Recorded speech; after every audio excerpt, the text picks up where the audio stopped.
One परिक्षेत्र अधिकारी की तानाशाही से परेशान वनग्राम चिखलाबड्डी और नवेगांव के आदिवासी। पूर्व मंत्री और बालाघाट विधायक से की गई शिकायत। 9 अगस्त को मनाया जाएगा विश्व आदिवासी दिवस। क्षेत्रीय स्तर पर सीमित संख्या में होंगे कार्यक्रम। आदिवासियों के संवैधानिक अधिकारों पर रहेगा जोर। और रविवार को मनाया जाएगा हरछठ का पर्व। व्रत के लिए जरूरी पूजा सामग्री खरीदने बाजारों में उमड़ी महिलाओं की भीड़। नहीं दिखाई दे रहा कोरोना का भय।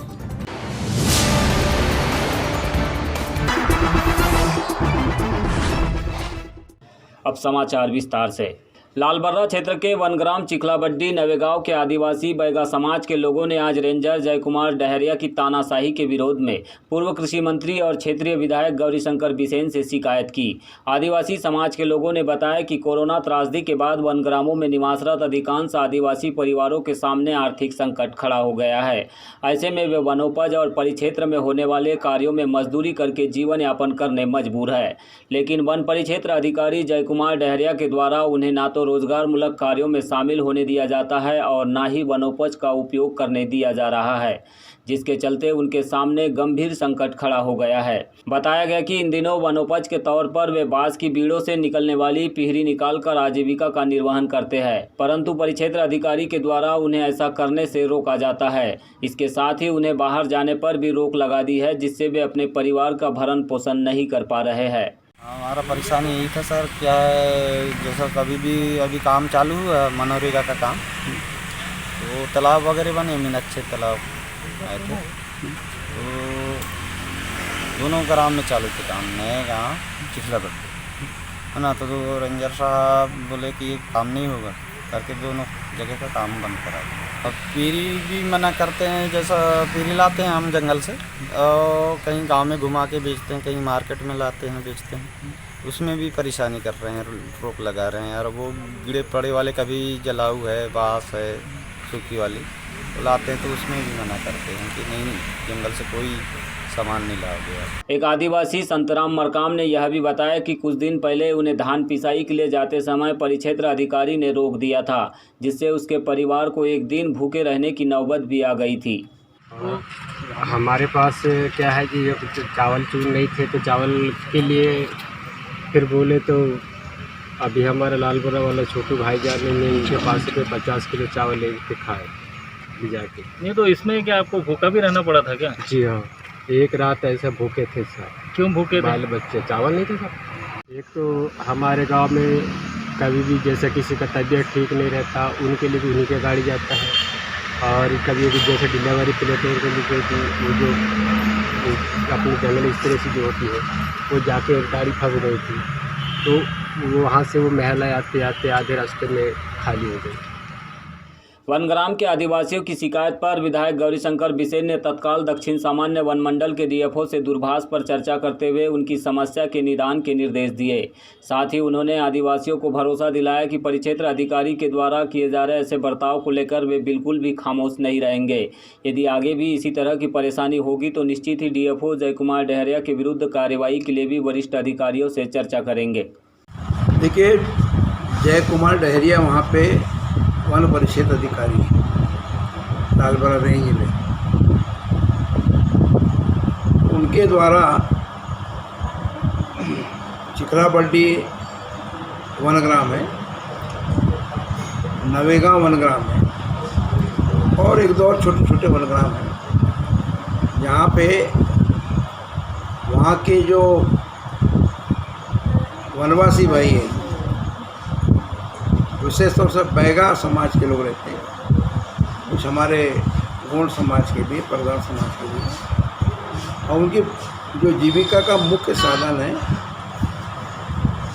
वन क्षेत्र में मजदूरी अथवा वन क्षेत्र में वनोपज या फॉरेस्ट डिपार्टमेंट द्वारा कराए जाने वाले कार्य की मजदूरी।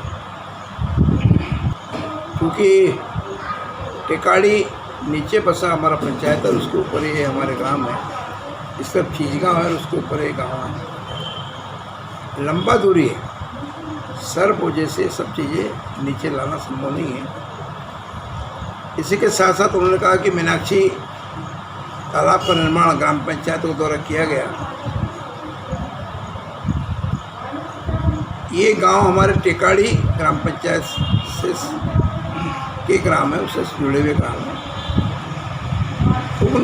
उन कामों में हम मजदूरी करने जाते हैं तो वहाँ पर भी हमको वन परिषद अधिकारी रोकते हैं। उनका रोकना मेरे समझ से परे, और इसलिए मैंने हमारे वनवासी भाइयों की पूरी बात को गंभीरता से सुना। और चूँकि मेरे निवास के बिल्कुल सामने दक्षिण मंडल के मंडलाधिकारी रहते हैं, उनको मैंने दूरभाष पे मोबाइल से कहा कि मैं इनको आपको भेज रहा हूँ, आप स्वतः इनके पीड़ा को, इनकी तकलीफ को, इनके दर्द को सुनें और इनको व्यवस्था प्रदान करें। अनावश्यक कोई भी फॉरेस्ट विभाग का कर्मचारी अधिकारी हमारे वनवासियों को प्रताड़ित न करे। उनकी तकलीफ में हमने समाधान होना चाहिए, उनके लिए समस्या नहीं। और मुझे उम्मीद है कि हमारे DFO सुलझे हुए अधिकारी हैं, उनकी समस्या का निराकरण करेंगे। भविष्य में इस तरह की कोई त्रुटि ना हो इसकी कोई चिंता करें।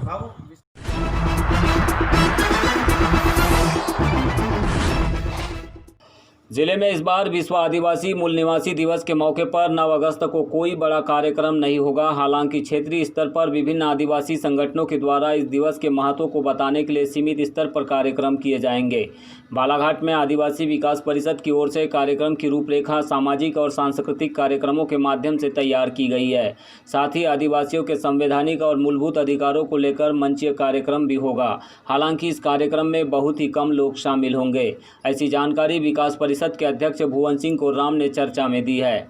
उन्होंने 21वीं सदी में भी आदिवासियों के तमाम क्षेत्रों में पिछड़े होने का मुख्य कारण सरकारों की गैर जवाबदेही को माना है। उनका मानना है कि तमाम संवैधानिक और मूलभूत अधिकारों के बावजूद उनके अधिकारों के साथ सभी सरकारें भेदभावपूर्ण नीतियाँ अपनाती है, जिसके परिणाम स्वरूप आदिवासी विकास से कोसों दूर रह गए हैं।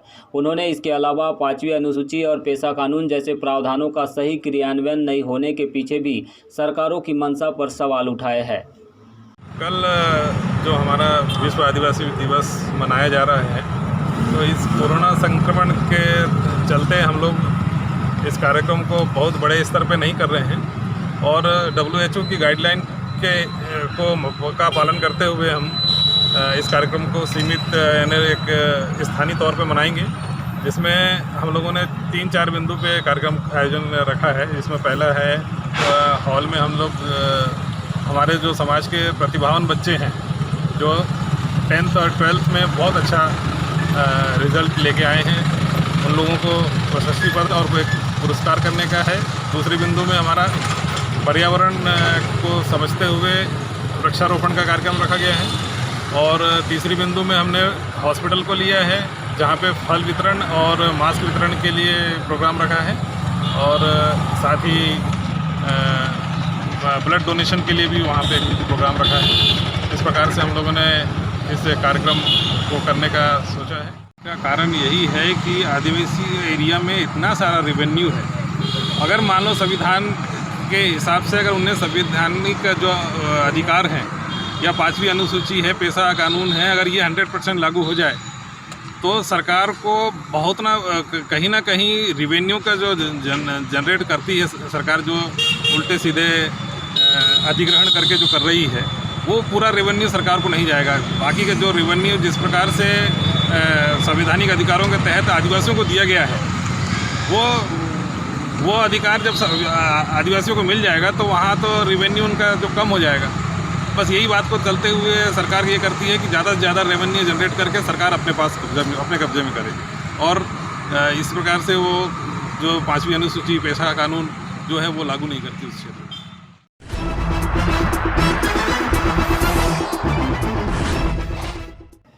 रविवार को हरछठ का पर्व मनाया जाएगा। इसे लेकर बाजारों में पूजन सामग्री की दुकानें सज गई है। शनिवार को नगर के गुजरी बाजार में व्रत के लिए जरूरी पूजन सामग्री खरीदने महिलाओं की बड़ी संख्या में भीड़ दिखाई दी। इस दौरान दुकानों पर पैर रखने भी जगह नहीं थी और ना ही किसी को कोरोना का भय नजर आया। बताया जाता है कि हरछठ का पर्व महिलाएं अपने बच्चों की दीर्घायु और सुख संपन्नता के लिए व्रत धारण कर मनाती है। इस व्रत के लिए पलाश के पत्ते में धूप, दीप, पुष्प आदि सजाकर भक्तिभाव के साथ शिवजी, माता पार्वती और कार्तिकेय गणेश की पूजा की जाती है। हर छठ की पूजा में महुआ, पसई, चावल, चना, मक्का, जवार, सोयाबीन व धान की लाई व गोबर का विशेष महत्व रहता है। सतगजरा, तेल, चूड़ी, काजल, लकड़ी की ककई, बाँस की टुकनियाँ, आईना, छोटी छोटी डबली, नारियल, केला और ककड़ी का प्रसाद भी इस पूजा में चढ़ाया जाता है। 330 हो रहे थे और ये मटकिया बोले आपने 330 और ये 330 और ये 60 हाँ। कितने हुए?